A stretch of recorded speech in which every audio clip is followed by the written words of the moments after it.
that, and I know it won't work. If I say nothing, I'm a jerk.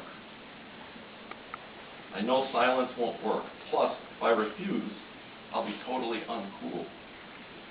Worse than a nerd. What's a boy to do? Toss them a bone, maybe. Remolacha, I say. What's that? It's the Spanish word for sex, you know. It's a really dirty word. Yeah. Give me more. Okay. How about méteme una patada en las nalgas? What's that? It means go have sex with yourself. You know, another version of the big bad F word. Thanks, Charles. Thanks a lot. This is great. For those of you that don't know Spanish, I have to explain it in the book. I don't tell them what I've just taught them to say. It's a Spanish word for the vegetable beet. And kick my butt.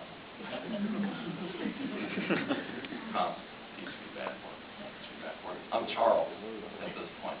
We've gone to live with an American family, wonderful family, Louis and Norma Chait, an American Jewish family. I'm learning Yiddish and English at the same time, but I don't know that the Yiddish words are Yiddish.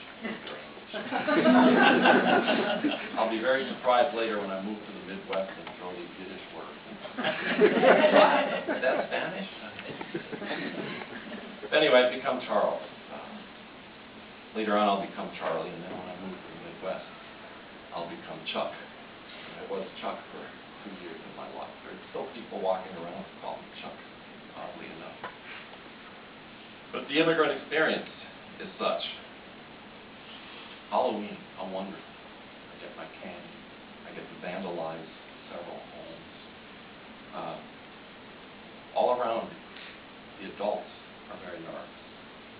I've actually had members of my audience and others talk who were in submarines in October of 1962 and have told me they knew the world was going to end.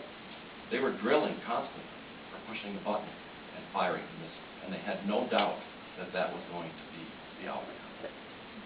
For me, no. I had my Halloween candy, and I did get it. But here's what happened.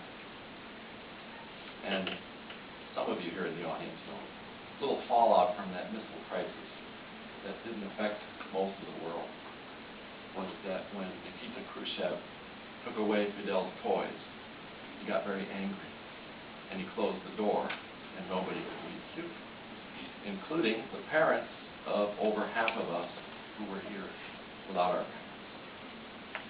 My mother's exit permit was for November 7th, 1962.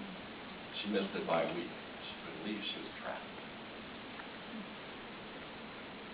Kids, the way kids' minds work. I said, well, at least I got to get my candy for Halloween. Repercussions later, but in 6th grade at Everglades Elementary School, I also ran into questions that at first puzzled me, such as, what did it feel like to wear shoes for the first time? What does it feel like not to go around on a donkey all the time? Or my favorite, did you have toilets?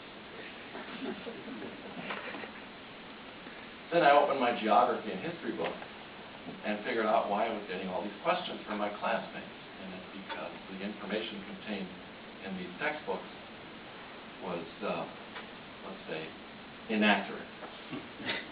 And I still remember my geography book for 6th grade at Everglades Elementary had only one photo for Cuba, section of Cuba. And it was a grass hut with a semi-naked boy standing at the door with a distended belly full of parasites. No wonder I got those questions and I figured out this. More about this later, because it plays into a much larger theme about interpreting the so-called human